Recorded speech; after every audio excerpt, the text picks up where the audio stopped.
What's up, guys? Welcome back to my channel. Please like and subscribe. I'm so used to saying that, but I don't want to say it anymore because I just feel like there's enough out there being like, hey, please give me your love. So do what you want.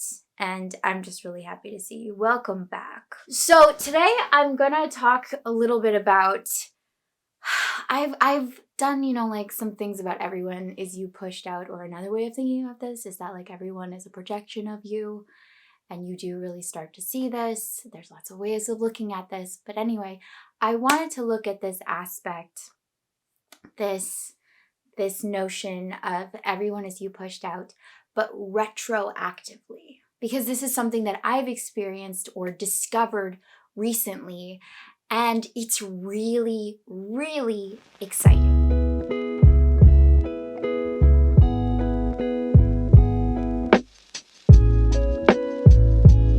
So an interesting thing about being a person is that the things that hurt us most times are not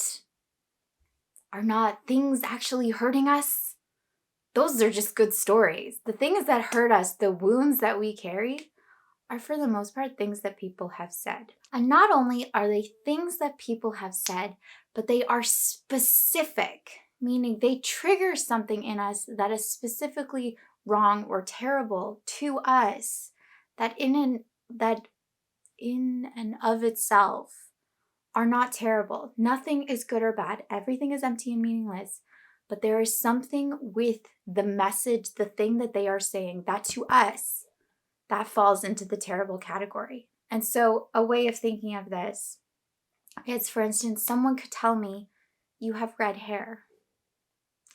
And if I don't really care, personally, if that's true and I like my red hair, great.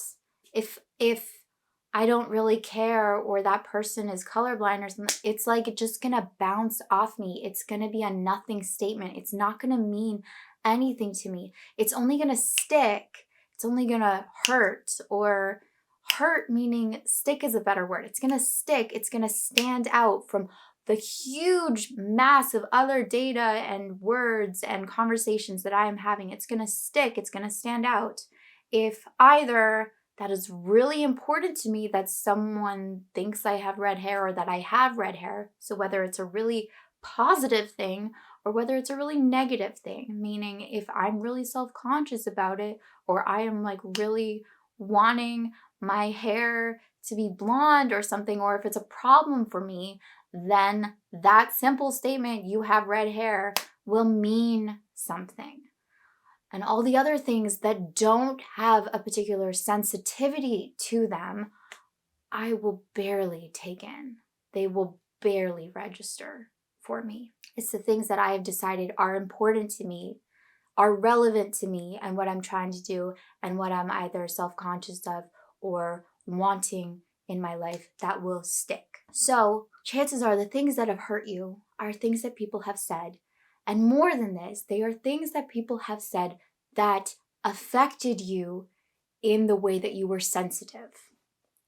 And also with this, the reason that they said it, if you do believe that everyone is you pushed out, they said things that were triggering to you because they were triggering to you. Do you know what I mean? Because they were there to say the thing that you particularly did not want to hear. So if you apply this retroactively and you look back at your life at the things that made you who you are today, first of all, you can completely forgive that person. Completely. And you can realize, oh, I could have had that bounce off me. I could have done that. And realizing that in the present moment, I can now have that bounce off me. So I'm going to give you a more specific example rather than just this red hair analogy, which is whatever. So drama school is super interesting. I went through drama school, and it makes perfect sense that I was drawn to acting and to theater school specifically, because in a lot of ways, theater school can be very therapeutic, and it can be a lot of talking our feelings and getting to the root of what makes us tick, what makes us us. And I'm obviously really interested in just inner workings of a person and psychology and that kind of thing, and getting beyond one's inhibitions, right? And so I think more than anything, maybe not more than anything, but a big reason why I went into acting was I wanted to figure out what was wrong with me.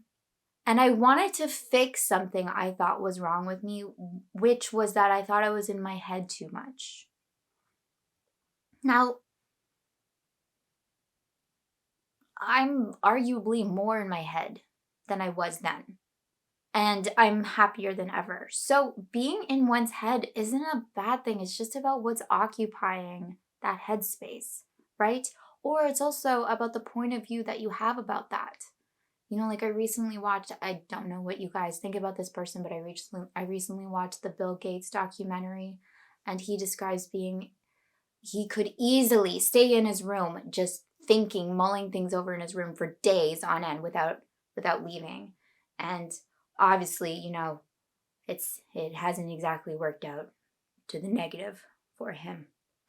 I'd say it's worked out all right. But for me at the time, I thought being in my head was a terrible, was a bad thing, was my problem, was the thing that got in the way of me connecting with people and being fulfilled and being happy. And even just like on a more general level was a huge deficit of me as a person. The people I looked up to, the people I admired were outgoing and charismatic and charming and active. And so I thought I have to be active and I have to push myself out of my shell. Okay.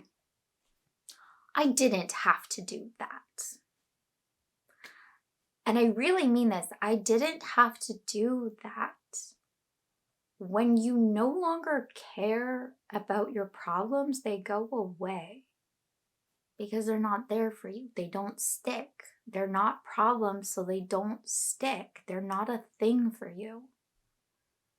It's only when you're either trying to overcome, hide, or be in a thing that there's resistance or stuff around it. So one thing that a drama teacher told me in particular that really, really stands out, and mind you, I had teachers, so because I kind of had this like attachment thing to teachers, and I would be like, please tell me what's wrong with me so that I can be the greatest actress in the world, and so that then I can be what I am not. I can be out of myself in this way. Hey. Teachers were constantly telling me that.